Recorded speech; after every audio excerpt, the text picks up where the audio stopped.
We're gonna No, we're have not. some fun. No, if the What do Knicks you are losing, mean? I'm gonna be miserable. Be fine. I'm gonna be miserable. Really? You know what? I'm saying Knicks are winning tomorrow. Oh. Fuck it. Here we go. Knicks are winning. See that guy? No, that's the wrong guy. See that guy? See him? He's over his assist prop. Jalen Brunson. He's going over his assist prop. Betting above the rim. Only on SportsGrid.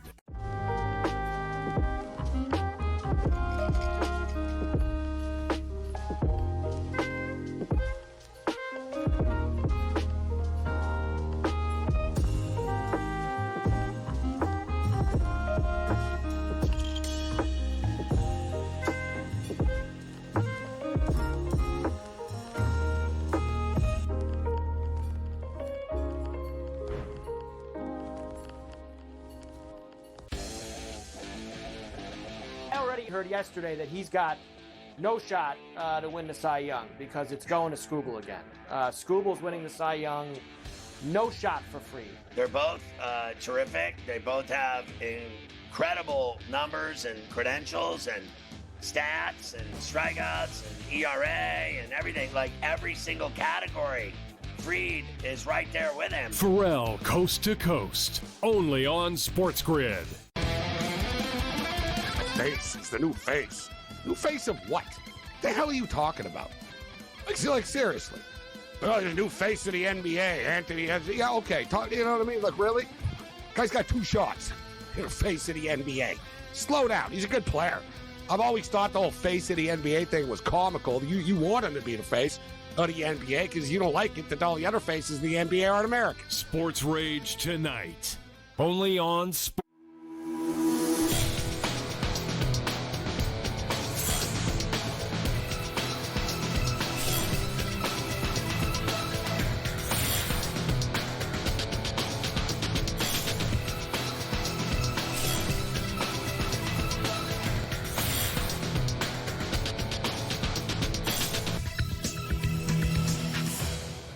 Good morning. Welcome to NewsWire here on SportsGrid. Happy Monday. Thanks for tuning in or streaming the show, as you would call it, here on the program. For the next hour, we got you covered on the latest in sports betting and, of course, the East Finals and West Finals and everything else over in the NBA and National Hockey League. We've got finals to talk about this week.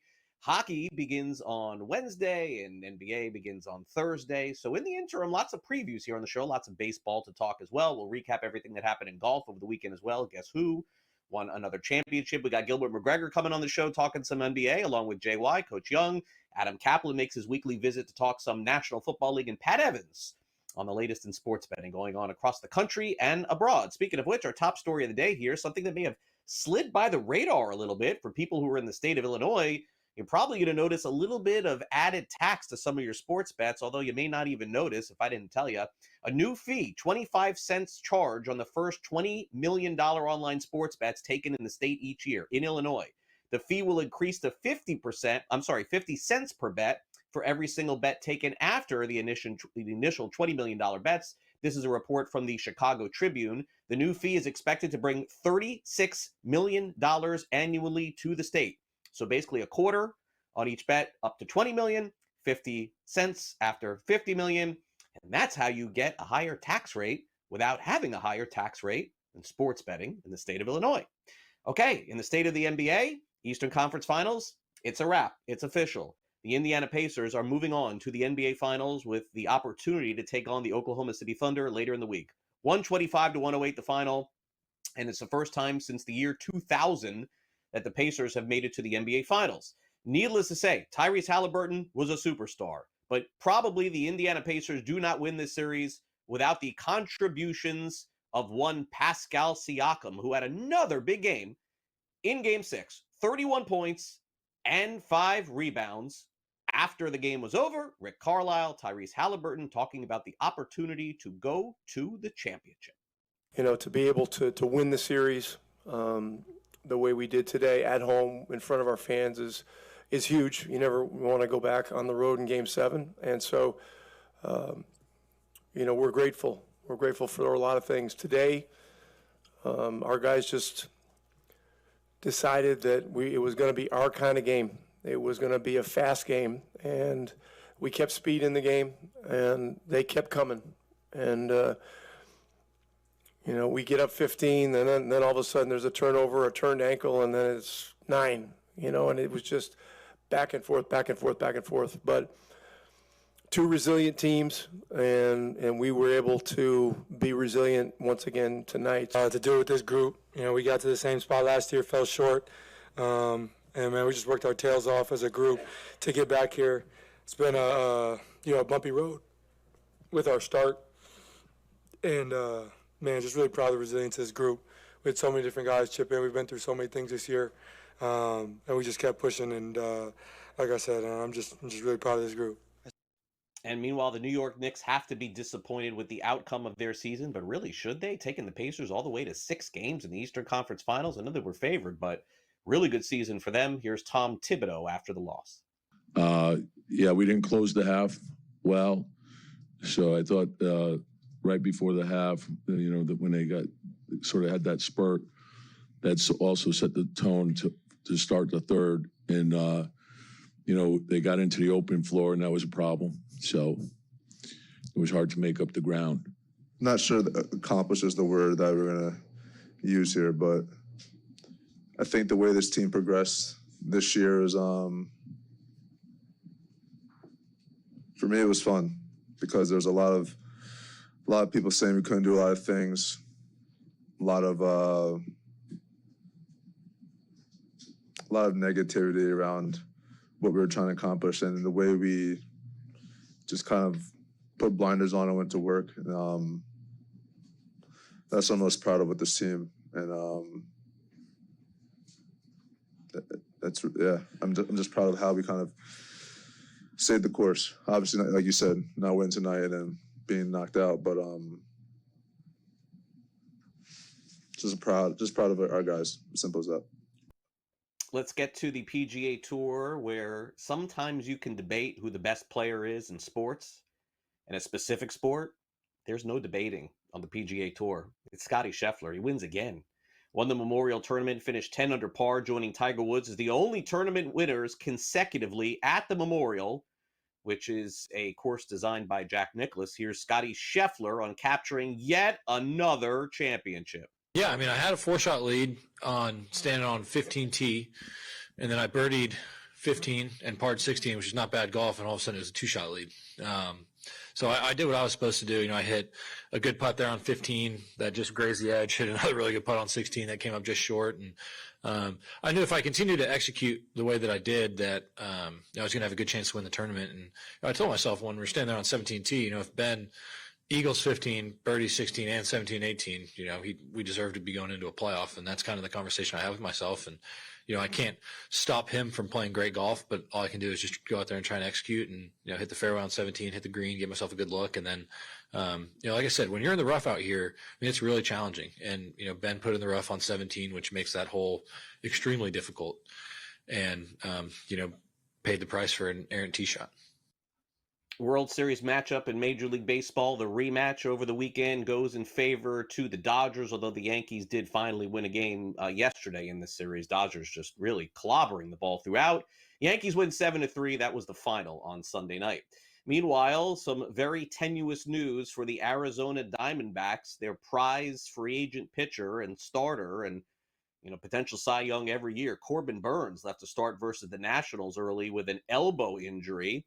He's going to have an MRI set for today. Obviously, this is not a player that the Diamondbacks can afford to lose, but it certainly seems like, as we'll hear from Corbin Burnes, that it is indeed some sort of arm issue. Yeah, I mean, just kind of really started to get tight on me. Obviously, saw the velo starting to drop, and the movement of the pitches was not where we wanted to be.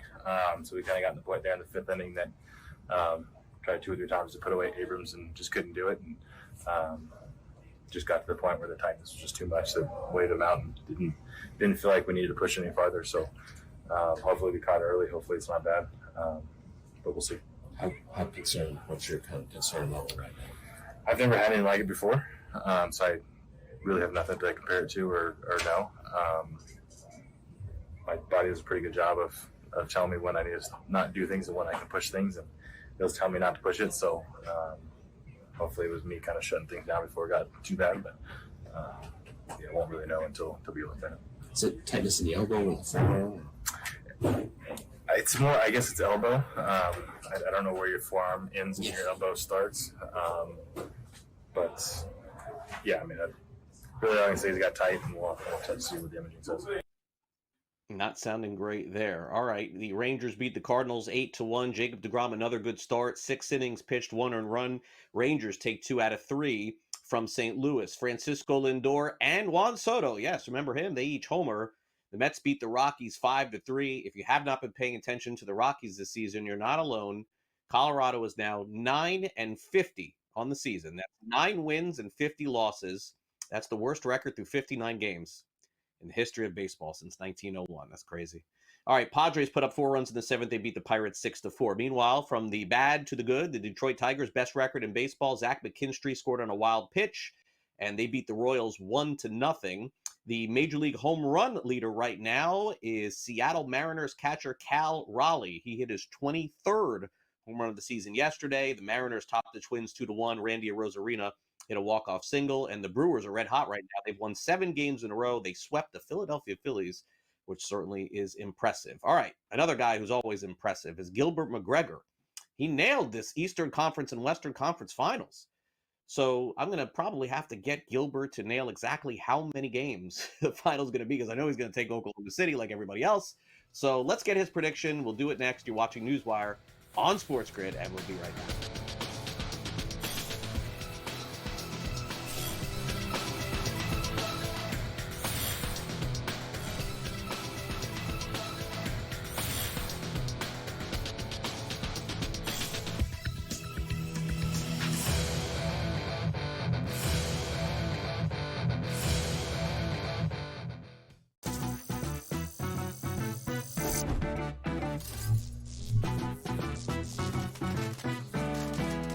Did you know sportsbooks tend to draw up tighter bet lines for events that get even more bettors, like championship games or major matchups? My tip?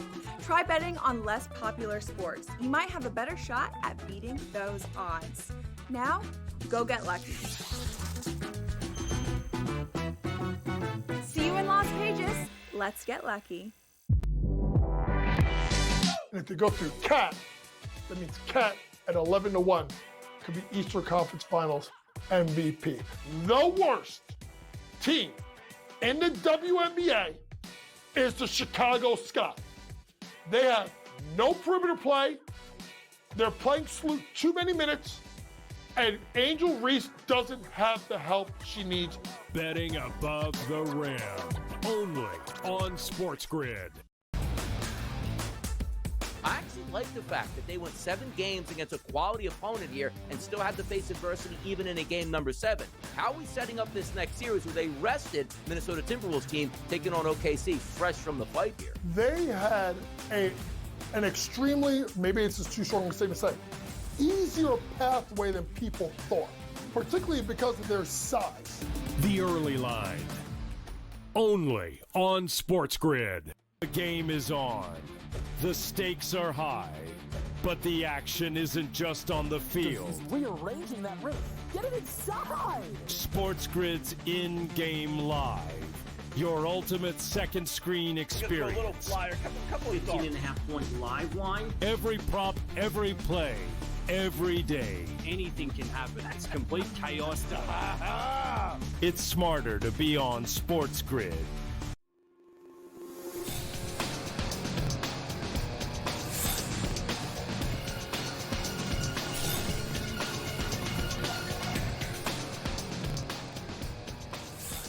Okay, we're going to have like 72 hours to dissect the NBA Finals before it begins. I mean, this is just the dynamic that happens in sports. It happens in all of them, not just the NBA. Look, 2 weeks for the Super Bowl, a few days for hockey. It is sort of annoying here for those of us who are content creators to have to wait, but Gilbert and I are going to have to do the same. He for Sporting News, me for SportsGrid. Gilbert, welcome back to the show. Thanks for coming on. As we expected, I think you may have called like every game right in the East Finals or close to it. So the Pacers do lose to the Knicks in Game 5. They come back and they win Game 6. They end up winning the Eastern Conference. And by the way, it's Pascal Siakam who ends up winning the Eastern Conference Finals MVP and the Larry Bird Trophy. He was fantastic. And look, Siakam has had a good year, Gilbert, but he is now taking his game to another level, which I think probably has Pacers fans not optimistic they're going to beat OKC. I don't think that that's the case. But I think at least it gives them a fighting chance if both Siakam and Halliburton go off in the finals. Absolutely. And I think that Siakam's consistency and that championship DNA that we see come from his time in Toronto and what he did during that championship run in 2019. He's familiar with this stage. He's not going to back down from this stage, and he's going to be able to contribute at this stage. And the big thing about Oklahoma City is their depth. It starts with the MVP and Shai Gilgeous-Alexander, and obviously Jalen Williams is an all-star. And I know we'll talk about the Thunder in a moment, but the big thing for the Pacers is, can their star duo keep up? Because they do have the depth pieces to hang with Oklahoma City, but it does start up top, and you have to have big games from your two stars to even have a fighting chance, like you said. But seeing Siakam step up the way he did should give you some type of confidence. Maybe not optimism, but confidence. I agree. All right. So why would we even be discussing Tom Thibodeau? I thought they had a great year in New York. I mean, really good regular season, got deep into the postseason, like 2 games away from winning the East. And I mean, look, I know Mike Malone got fired and some others too, but to me, is there any sport that has less, basically confidence in their coaches like owners do in the NBA? I mean, this is crazy. Come on. I mean, Thibodeau's got to at least come back next year. This is nuts. I think he's going to be back next year. And the big reason why is, what else are they going to do? If I'm not mistaken, he is the second longest tenured coach in the NBA now after Greg Popovich stepped down, which doesn't even make sense in my mind when I say it out loud. But for him to have been in New York for as long as he has been there, and he's established an identity for that team, he's a big reason why Jalen Brunson is there, because Jalen Brunson's dad is on that coaching staff with Tom Thibodeau.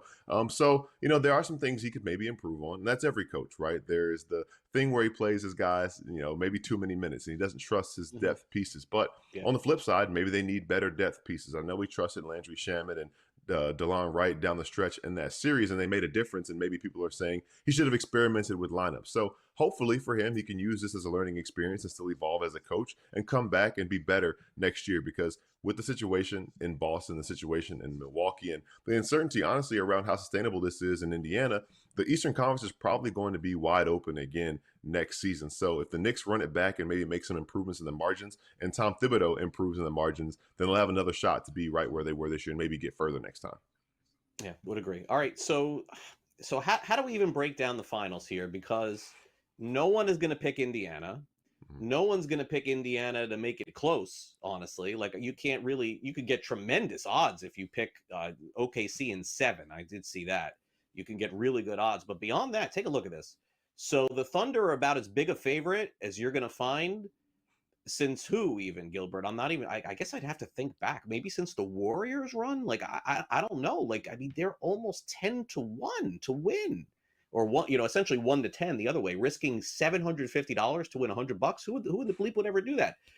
Pacers plus 530. Show me the graphic again, Luke, if you could. Thunder minus 1.5 games, minus 265. So that means no one thinks this is even going 6. I mean, can you find a play within this, Gilbert, that is not so chalky here? I can't.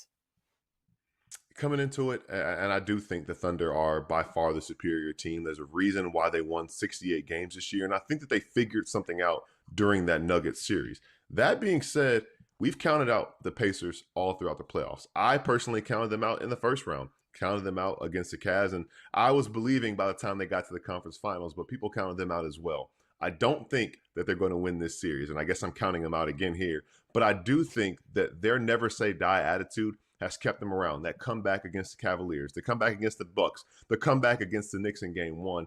They're down, but they're never out, and I think that gets them at least 2 wins in this series. I don't think it'll go 6, but I really do see this series going 6 games. So if you want to get anything aside from the heavy favorites and things that are chalky, I think that taking the series over 5.5 games, the last 2 NBA Finals series ended in 5. I think this one goes 6. I think the Thunder will get the job done, but I think the Pacers are just too strong of a team and too talented of a team and too deep of a team to lose in 5 or fewer games. Yeah, I see plus 106 on that over 5 games. So that's where it would get you. Gilbert, I am going to vehemently disagree with you. We'll see who's right. I think Indiana is going to win one game. I think this series is over in 5. Based on just what David versus Goliath. Yes, I've seen teams pull off a win when they're down 0-2, something like that, but I just cannot buy that this series will be even close. The other thing, Gilbert, I did want to mention to you, and I know that look, I'm a little bit older than you, so I grew up with the NBA, certainly on NBC and all that other stuff. But I certainly hope for all of us that Shaq and Kenny Smith and Ernie Johnson and Charles Barkley are back somewhere else. I can't believe that we've gotten down the road this far to not know exactly how or when, and Shaq basically has to go on this tirade about how we're coming, etc. I mean, it is the best pregame show on TV. It always has been. I really do hope it resurfaces. Yeah, so I think the expectation is for them to have the same production crew and the production setup just during ESPN broadcasts, select ESPN broadcasts. So my big thing is, if that is going to be the case next season, just have to keep the magic there. As long as it just feels the same, because if it doesn't feel the same on a new network, then we might lose our interest and it might lose its luster a little bit. So here's to hoping that everything kind of goes the way it's supposed to go. It was a great send-off, and it was good to see the way that they were able to kind of end on a high note, so to speak. But if and when they pick it back up, I just hope that same magic and that same luster is still there. Yeah, several years ago, they said adding Shaq was a terrible idea. The guy turned out to be fantastic on that show, too. All right, Gilbert, great to see you. We'll catch up again, I feel like, before the finals begin, probably. We got a bunch of days to go. Thanks again. Sounds good. Looking forward to it. NFL Up Next with Adam Caplan.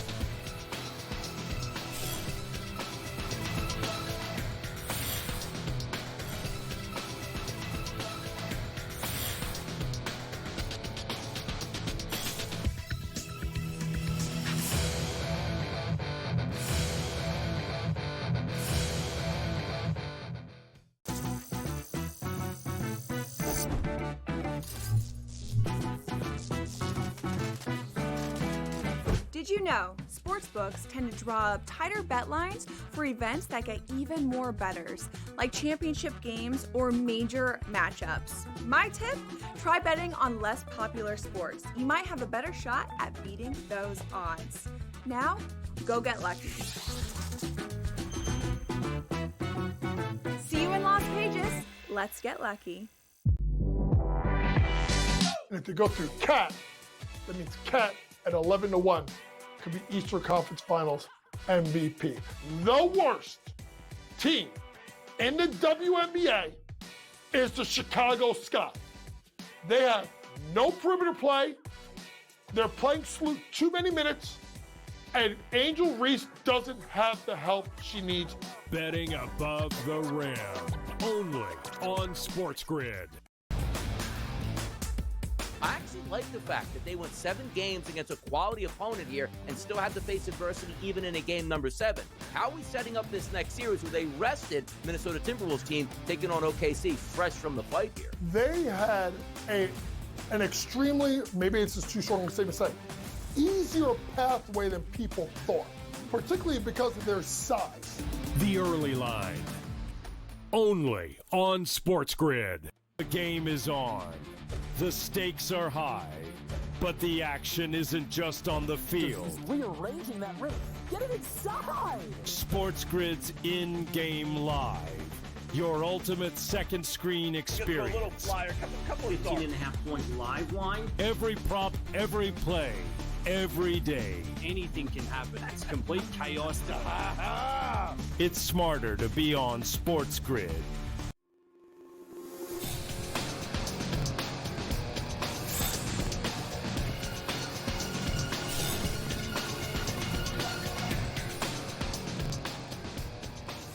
Welcome back to NewsWire here on SportsGrid. I feel like I think I did this last week. I'm going to do it again here as we bring in Adam Caplan.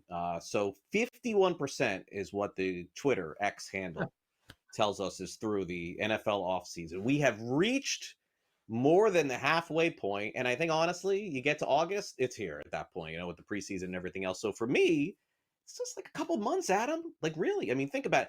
I mean, look, training camp, I know that you love it and you go to all of them. To me, it's, insignificant as far as news and betting and sports is concerned. But we are less than 2 months for this really becoming real. Well, a couple things about training camp. First of all, for fantasy, it's huge because you finally get an idea parallel to OTAs. Or OTAs, you can't touch anyone. There's no physicality. In training camp, guys are in pads. You can tackle if you want. It's physical. You start learning who's going to be starting and who's not. So that's very important for training camp battles. But this time of year, OTAs, I'm talking to coaches and front office people, Craig, over the years. This is the learning part about it. It's not about who stands out. I dismiss that stuff. I always laugh when a running back's doing well. Oh, really? The guy's in a T-shirt and shorts. You can't touch him. He's doing well. That's not exactly breaking news. So everyone should do well in OTAs in terms of looking good. It's really the mental part of it, learning and not getting behind. And then you hope that the player builds on the OTAs and it gets to training camp. By the way, the OTAs are done in about a week and a half. So you're right, man. Before we know it, it's going to be late July and we're at training camp. Yeah, I would agree. All right, so there was one piece of news, I guess it slipped by me this weekend, so you can fill me in here. The 49ers get Bryce Huff from the Eagles, and a third-round pick is the trade here. So, like, it does seem, I got to say, a little bizarre to me that we're getting a late May, June trade, like, kind of out of nowhere here. Fill me in. Yeah, it was supposed to be a third-day pick, which could be a fourth-round pick. But the bottom line is, so here's what happened. Let's go to Bryce Huff, then we'll get to the 49ers. Who had a lot of interest in the player for a variety of reasons. So Bryce Huff comes over from the Jets, right? He was a 2020 undrafted free agent out of Memphis. So why was he not drafted? So few teams were interested in Bryce Huff. He was not even invited to the Senior Bowl. So what does that mean? He's from Mobile, Alabama. That's where the Senior Bowl is, and he's not even invited, okay? So that tells you that he was probably not going to get drafted. He wasn't. So the Jets sign him. He works his way up. He becomes, to be honest with you, in 2023, probably the NFL's best sub-package rusher, which means best guy to come in on third down as a pass rusher. Did a great job. Parlayed that in to a 3-year, $51 million contract with the Eagles. The first 2 years of $34 million fully guaranteed. And boy, he did not get off to a good start with Vic Fangio. He was playing a scheme he was not familiar with. He was never really a stand-up pass rusher with the Jets. He played it with his hand down under Robert Saleh, the Jets head coach then, who's now with the Niners. We'll get to that in a second. And it just never worked.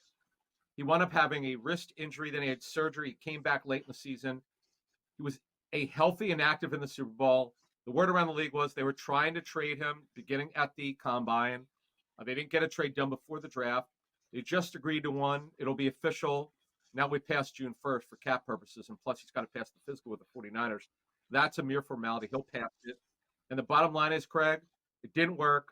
They're going to wind up paying him over $24 million for one season, but they're going to get a draft pick. They didn't have to pay the full $34 million. The Niners are going to pick up the rest of it, and then the guaranteed money's out after the season. But going to the 49ers, he most likely will be a backup there. He'll make around $7 million from them. The Eagles are picking up the rest of it for the season. But the bottom line is they needed depth behind Nick Bosa. Mykal Williams is the first-round pick, but they have very little depth. And he's back. Not only is he back with Robert Saleh, Craig, he's playing that wide nine where the ends get up the field. That's how he started with the Jets in that wide nine. Before we go, Jalen Ramsey, still a good player, not a great player, but a lot of money. Dolphins trying to clear that, Adam. I sense that one way or the other, he won't be a Dolphin. He'll be on another team, right? Like this is the posturing until probably they have to. I mean, I know right now it doesn't seem like they're going to cut him, but I mean they will if they don't trade him, right? Well, they're gonna trade him. They have no plans to cut him. Trust me, it's over $25 million fully guaranteed that they owe him. The Rams want him. They had to get past June 1st for cap purposes. Now I never say anything's easy, but it's easier to facilitate a trade. I expect this to get done. It could happen anytime this week. It could happen closer to training camp. Both sides have agreed he's going to move on. It didn't work. Why, though, the question was, and a lot of people around the league have it, why did the Dolphins extend his contract last fall and are going to trade him less than a year later? That's just not good management, but they're going to get something back for him. They're going to clear some cash. But sometimes you just got to move on, just like the Eagles did, and the Dolphins are going to do with Jalen Ramsey. 20 seconds. Tyreek Hill is a Dolphin first game of the season. Yes or no? Yes, because the contract, it's just too rich to trade right now. Got it. Thanks, Adam. Talk next week. You got it. Thanks.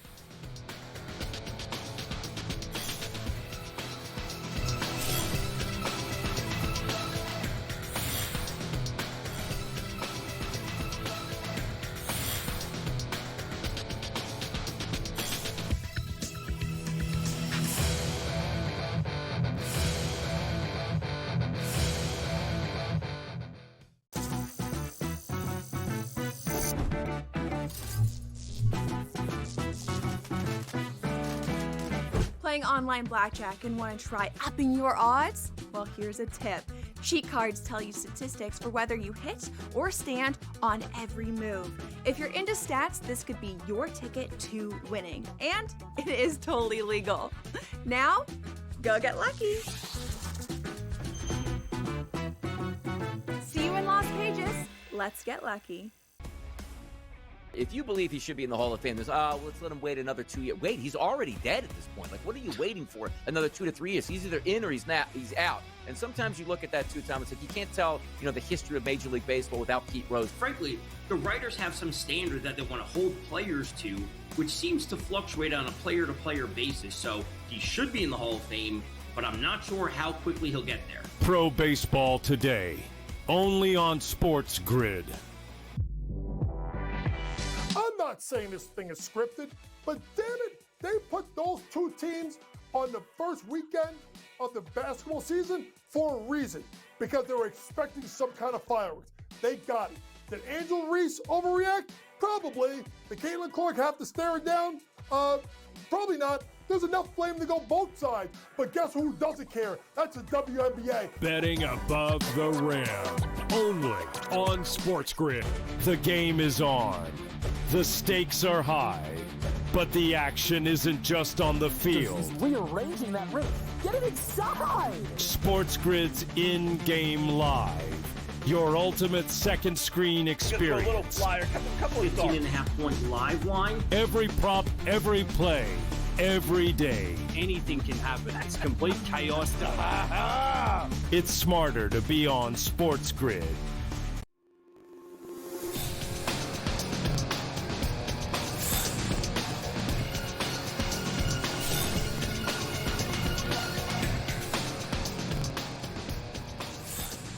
Welcome back to NewsWire here on SportsGrid. We have Pat Evans with us from LegalSportsReport.com. I'm going to weigh in on a couple of different hot topics around the world of sports betting. Pat, great to have you back here on a Monday. All right, so more creativity coming from another state. Very hard to change those taxes, right? To get them from 15 to 20 and 20 to 25. So instead of doing that, let's try a different way, says the state of Illinois. Let's charge a quarter on every bet placed, and we're going to even charge a little bit more if you guys are even making more money. That's a smart way to go about it, Pat. Yeah, so I think to your point, I mean, we always talk about when I come on here, when we're talking about different legislation across the country, anything can happen. Who knows what can get added to things, taken out of things, what's going to pass, what's not going to pass. Even if something looks like a slam dunk, it might not pass. Well, of course, everything for states, every state has to pass a budget, and Illinois was winding down their budget process last week, and in basically the 11th hour, some Democrats, they control the legislature there in Illinois, said, hey, let's go ahead and add a per bet tax to sports betting. And it was shuffled in and included in the balanced $55 billion budget, and as part of the $800 million tax increases that they've added to the in the state in that process. And I don't see why Governor J.B. Pritzker won't go ahead and sign it. He, of course, signed a budget last year that changed the sports betting tax from 15% to a tiered system between 20 and 40%. And what's kind of crazy about that is it went into effect last July. So we don't even know the full effect of that tax increase. And here we are adding more. And to note that is DraftKings and FanDuel both made it into that 40% tier in January. So they've been paying that 40% tax now for a couple months, and we're not even done in that full fiscal year of that new tax. So now we've got this new tax that's been added and will go into effect in July. That adds, to your point, 25 cents per bet on the first 20 million bets. And then that jumps up to 50 cents for every bet after that 20 million bet. Now, you can probably guess who the sports books are that have generated more than 20 million bets in a year. FanDuel and DraftKings. There were, let's see, where are my numbers? 370 million bets in Illinois last year. Those were the only two that took more than 20 million, each taking 150 million each. So that's going to be a huge amount to them added on. Last year, Illinois sportsbooks contributed $276 million in taxes, and that's, again, before that full transition. That was the calendar year, so before the full transition to that tiered tax system. if you just added these per bet taxes on that, that's an extra $159 million to that. And FanDuel would have paid $74 million extra and DraftKings $67.9 million extra. So this is a huge amount for those two sportsbooks operators in particular. And you have to wonder who's kind of behind it. I've heard some things I'm not comfortable telling them yet, but it's just a really interesting tax hike there. And yeah, we have seen lots of states consider tax increases to help fund these budget shortfalls. And of course, sports betting is kind of an easy target because that's kind of how a lot of them passed in the first place was, hey, let's use this, bring it into the regulated market and make taxes for our state. And so now you've got a lot. Of course, Governor Wes Moore in Maryland just signed a 5% increase during his budget process. So that goes from 15% to 20%. Ohio, of course, we had Mike DeWine 2 years ago, increased from 10% to 20%. This year, he wanted to go from 20% to 40%, and lawmakers said no. But to your, forecasting, or we went from we have a lawmaker introducing a 2% handle tax on top of that 20% revenue tax. So, yeah, we've got lawmakers getting creative and trying to find new ways to get more taxes out of this industry. And we'll see what happens. The Sports Betting Alliance, if you want to go to LSR, we did just get our story up because this happened on Saturday. There's a lengthy Sports Betting Alliance statement that include, they represent BetMGM, FanDuel, DraftKings, and Fanatics. Lengthy. Go ahead and read it at LSR. But it does basically just say this is preposterous. This is unfair to us. Why did you do this rather than look at legalizing online casino, which would have increased lots of taxes, but also helped us, build an industry and help the economy here in Illinois. So it is really interesting. And then you kind of look at, okay, well, this is a huge amount of extra taxes that FanDuel and DraftKings are going to pay. Maybe they're going to shift resources a little bit as we see Missouri coming online later this year and see, what kind of effects that might have in the long run. But yeah, this is crazy in that, who knows what other states are going to follow this, kind of like everybody's trying to look at New York with 51% tax rate, everybody might say, hey, if Illinois is doing this, let's do it. Or maybe the Ohio handle tax passes, the only other state with a handle tax is Tennessee. Maybe other states are saying, hey, let's do that. So certainly interesting tax developments in the sports betting industry here late in the session. Yeah, and Illinois is certainly a very big betting market as well. All right, now let's move on to another big betting market. This is Ohio. What is the latest here? I know you have a column up at legalsportsreport.com about casino gaming. That's the other hot topic of the year, is which states are pushing this through and which are not letting it go. Yeah, coming into the session in January, we saw quite a bit of states kind of thinking about, let's go ahead and legalize online casino, or at least talk about it, get those conversations started.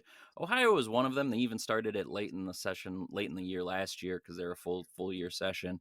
And, it is just getting it started. There were dozens of sports betting bills, iterations that had to happen in Ohio before sports betting ultimately passed. And so, we've had the study that came out last year from legislators that said, hey, this might be a good idea. It can be a great revenue driver for the state. Let's go ahead and look at it. This should be the model we do it. It was kind of quiet in Ohio this year as a bunch of other states considered it, kind of let it go to the wayside, including neighboring Indiana. Now we're kind of looking at, we're getting plenty of discussions in Ohio. There's been a couple hearings in committees in both the House and Senate. There are differing kind of details once you get to tax rates and fees and things like that, but it is basically the 11 casino and racinos in Ohio would get licenses for online casino, and we'll see where this goes. They're still sitting in those committees. They've held multiple hearings, and each one was for people who are in support of it, people who are opposing it. You got the normal people that are coming out for sports betting and online casino and everything on both sides. So we'll see what happens if they advances out of either committee there. However, Governor DeWine, who we've talked about already today, has come out and said, let's be cautious about this because it does put a casino in everybody's pockets. It's interesting to see him kind of come out warning against it when he's also so aggressive in the taxing of the sports betting industry. You'd think he'd say, oh, maybe we can make tax revenue from this too. So there's kind of an interesting take from him. But yeah, Ohio is certainly the one that seems most probable that's left on the table. I know there's new discussion in Maine that just restarted back up that I'll be covering with you later this week probably. So yeah, Ohio, again, as I said earlier, anything can happen in a legislative session. Maybe Ohio passes this year. Maybe it doesn't. All right, finally, Las Vegas Aces, WNBA season underway. Who are they partnering up with? Which online gaming company? Yeah, so BetMGM announced last week their first partnership with an NBA WNBA, and that's the Las Vegas Aces. It was a cool thing. There's a cool little, nonprofit component to it. Really nice, and it all just kind of funnels into the growth of women's sports right now. That they're seeing massive increases in bets on the WNBA, which I guess corresponds with the viewership increases we've seen in the last year or two. So yeah, I wouldn't be surprised if there's quite a few more of these coming from different operators and BetMGM included. Great to see you, Pat. Enjoy the rest of your week. Thanks again for coming on NewsWire. Thanks as always, Craig. Talk to you soon. Pat Evans, check him out over at LegalSportsReport.com. Coach Young is in the house. Up next, we've got an Indiana-Oklahoma City final. We'll break down the latest in the National Basketball Association as the finals begin this week. You're watching NewsWire on SportsGrid. We'll be right back after these quick messages with Coach Young.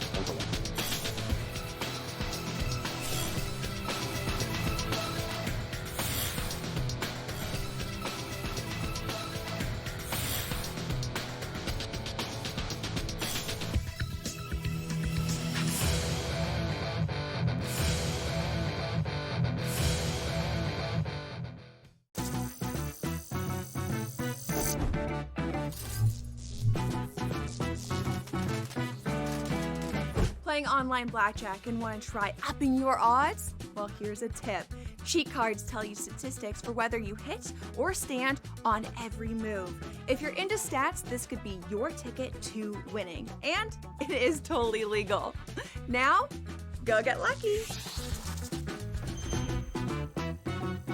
See you in Las Vegas. Let's get lucky.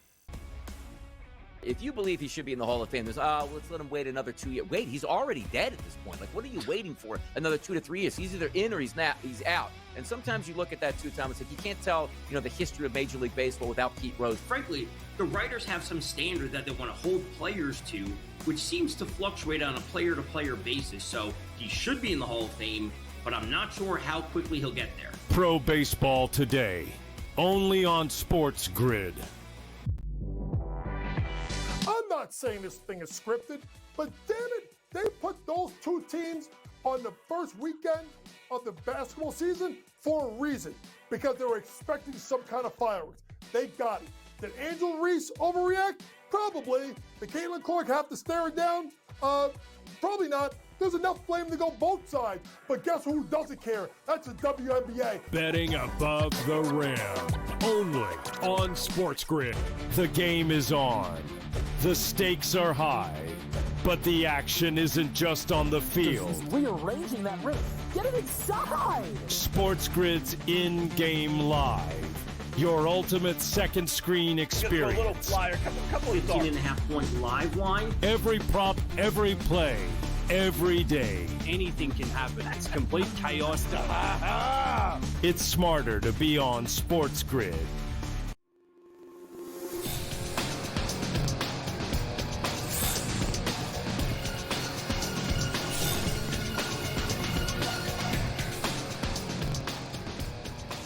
Welcome back to NewsWire here on SportsGrid. Well, it may not be the NBA Finals that the television network wanted, or maybe even here at SportsGrid wanted, considering our studios, you can walk to the Garden from there to watch the NBA Finals. I'm sure Coach Young was hoping for that. But realistically, Coach, I think the better team won the Eastern Conference Finals. I mean, Indiana, from the jump, looked like the better team. It took them a little bit to get to the finish line, but they inevitably did it. And, we'll get to the finals here in a minute, but, a ton of credit toward that organization. I mean, the Pacers, not household names over the past, they've been okay the last couple of years, obviously, but decade or so. And here they are back in it with two young players and a very well-rounded team that would seemingly keep them in the mix for years to come. Good to be on with you, Craig. And I think when you talk about a well-rounded team, we have to give the most credit to Rick Carlisle, a coach that we've continued to has been disrespected for a long time. That really should go down in history as one of the best coaches in this generation. What he's done in Indiana, and obviously winning that title with Dirk Nowitzki and the Dallas Mavs all those years ago. But what he has done is he's really taken a group of players and gotten them to believe in themselves. And you've seen big shots from a lot of players. You know, you could talk about the Halliburton shot that hit the back of the rim and went 20 feet up in the air, went in, which honestly changed the series from game one. They don't get there without Aaron Naismith, who was a late first-round pick that they got in a trade from Boston, does what he does. You don't get there without the shrewd drafting of getting a guy like Jarvis Walker, who gave a little bit of time. You know, Benedict Mathurin, guys. Tyrese Halliburton was the number 12th draft pick. How many teams missed on him, including my New York Knicks? Getting a guy, speaking of Knicks, like Obi Toppin, what he has done. So getting TJ McConnell, you know, role guys. And then you see Thomas Bryant hitting 3-corner threes. I didn't see that on my bingo card on Saturday night. So to me, as much as we want to give credit to the players in the front office, Craig, we have to first give our credit and our respect to Rick Carlisle for what the job he's done in developing these guys, but more importantly, believing in these guys to know when the spot comes, they can deliver for their coach. I think all of those things are well said and fair. Now, I remember this the last time that the Pacers were in the finals with this group. Mark Jackson, Reggie Miller, Jalen Rose, Dale Davis, Rick Smits. That was the starting five. I'm guessing Antonio Davis was probably on that team too. I'm going to throw a dart here and say, was Larry Bird the coach of that team? Coach, was he the head coach there? Or was it somebody else? I believe it was Larry Bird, and obviously the team that they beat to get to the 2000 finals and lost to the Lakers were the New York Knicks, who they defeated in 2000 after losing to the Knicks 4-2 in 1999. So, you know, congratulations to the Indiana Pacers. I wasn't a fan of Reggie Miller and his commentary and his being part of the celebration and dressing in black, but Reggie Miller has always been the villain, but it seems like New York has a new villain and Tyrese Halliburton. And what can you say about this kid? The respect I have for how hard this kid plays on. Listen, I wish he was a little bit more consistent, to be honest with you. He gave you like the dud he gave you in game number 5, but he is such a dynamic, control the pace point guard. And then obviously Pascal Siakam, Eastern Conference MVP, 15-plus points every game. What a job by Pascal Siakam and how he played and deserving the Eastern Conference Finals Most Valuable Player Award. So advanced metrics are very big in sports now. Net rating is a stat that everybody follows. Oklahoma City Thunder, I guess, when you stack up their numbers against some of the best teams in the history of the NBA, favor very well here, Coach. In fact, they're right there with those Chicago Bulls teams and Michael Jordan. And back in those days, I don't think that they looked at what net rating was. I think that they probably incorporated it now based on the stats that they had that season. And then there's Golden State teams, and of course the Bulls. The Celtics, you know, very good as well. So, yeah, I mean, it's just really hard to not pick the Thunder, right? Like, I mean, that's just kind of the deal here, is trying to find some edge that potentially Indiana can come out with. It is sports. Stranger things have happened. But based on the way the Thunder played in both the regular season and the postseason, I don't think you're going to find a lot of people, Coach, picking the Pacers to win the championship. No, and they were the favorites in the Western Conference the entire year. They're minus 750 favorites to win this series, and it's not shocking because of the sheer dominance by Oklahoma City. And here's why. As good as Indiana is offensively, they've not seen a defense like this all season. As good as Indiana has been defensively, particularly guarding small guards like Jalen Brunson and Donovan Mitchell, they have not seen a guard like SGA and Jalen Williams. These guys are 6'6". They're as athletic as you know what, and they got tons of defenders that could throw it at Tyrese Halliburton, namely Lou Dort and Alex Caruso, who I call the jail warden. He is the jail warden in regards to he just puts people in jail and what he does in locking people down. So to me, it's not about who wins. It's about how many games. The best bet to look at is probably under 2.5 games. I think they got challenged by Denver. They won the other 2 series by 5 games. I could see Indiana with their pace and how they play stealing a game, but I don't see them stealing 2. Oklahoma City Thunder, a team that has been on both sides of the ball, fantastic, deep, athletic, can punch you in different ways. I expect them to knock out the Pacers in 5 games or less. All right. Okay, so 5 games or less. Is that your official prediction? OKC in 5. I mean, Coach, you're going to be all over the network. I give you the right to change if you want to, but here on this show, as we stand 3 days out, Thunder in 5. Correct? Yep, Thunder in 5 or less. I mean, could they get a sweep? Yeah, but I could see a gentleman sweep, especially at game number 1. And real quick, game number 1, they're getting 5.5 points in the first half. Maybe Indiana rides that wave of momentum, but if you look at the box scores and look at them closely, folks, Oklahoma City, third or fourth quarter, they hit a gear that no one else can hit.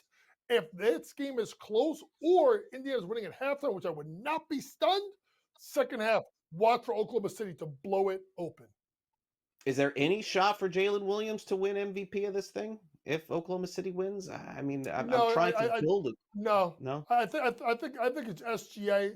If you want to go and find value, maybe look at someone like Lou Dort at 5-1 to hit the most threes. He's going to get the shot value. And if you are Rick Carlisle, if you're giving up a shot or giving up something to a team, that's Jalen Williams and SGA and Chet Holmgren and Isaiah Hartenstein in the starting lineup, it is Lou Dort. Lou Dort to lead the season threes 5-1. All right, Coach. I know you'll be a big part of our programming this week and next as the NBA Finals begins. Thanks again for coming on our show here on NewsWire. Appreciate it. Thanks, Craig. Coming up next, one of the biggest prospects in baseball is headed to the big leagues. What are his odds to win Rookie of the Year? You may be surprised. I'll tell you what they are next. You're watching NewsWire on SportsGrid. Don't go away.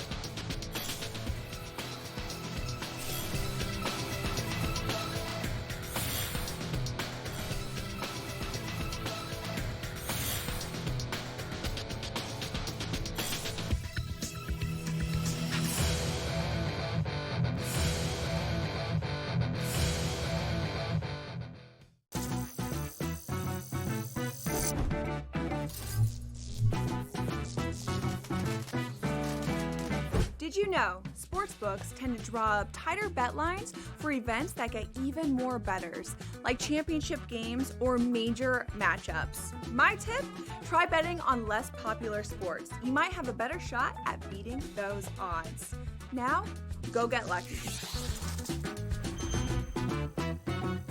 See you in Las Vegas. Let's get lucky. And if you go through CAT, that means CAT at 11-1. Could be Eastern Conference Finals MVP. The worst team in the WNBA is the Chicago Sky. They have no perimeter play. They're playing too many minutes. And Angel Reese doesn't have the help she needs. Betting above the rim. Only on SportsGrid.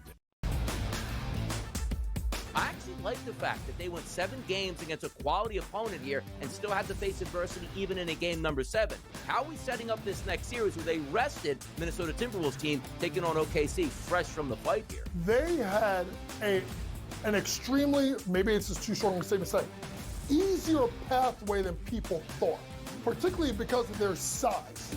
The early line. Only on SportsGrid. The game is on. The stakes are high, but the action isn't just on the field. He's rearranging that ring. Get it inside! SportsGrid's in-game live. Your ultimate second screen experience. Just a little flyer, couple 15.5 point live line. Every prop, every play, every day. Anything can happen. That's complete chaos. It's smarter to be on SportsGrid.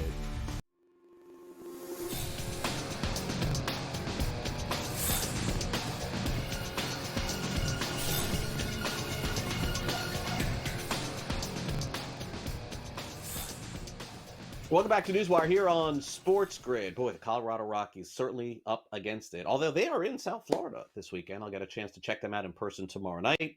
Also, very cool post by Craig Sager's wife. Craig Sager, of course, passed away. Wife posted something I want to show you here on the show. And a top prospect in baseball called up, going to make his debut. Time now for some last licks.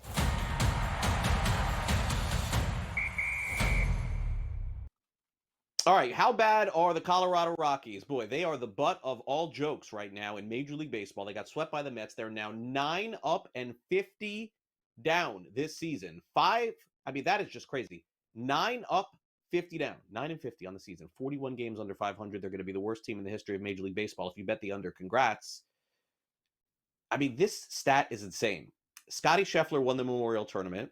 It's his third championship in March. And that, folks, is how in May.